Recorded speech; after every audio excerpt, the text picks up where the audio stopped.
Secure the base and sand filter tank. Secure the drain valve.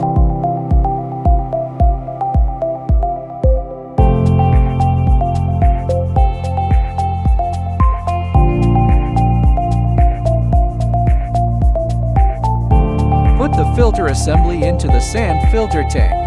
Secure the neck fitting. Add filter media. Remove the neck fitting. Put the O-ring on the valve.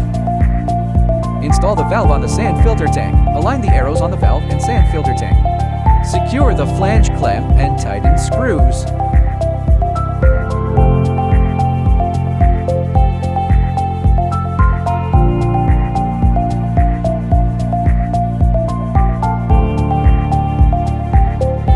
Secure the pressure gauge.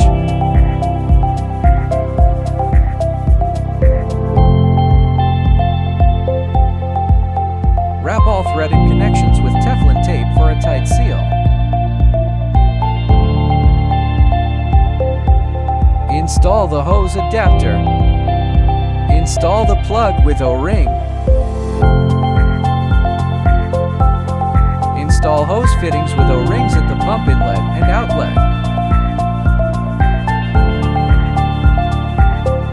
Secure the pump on the base. Connecting and fixing hoses.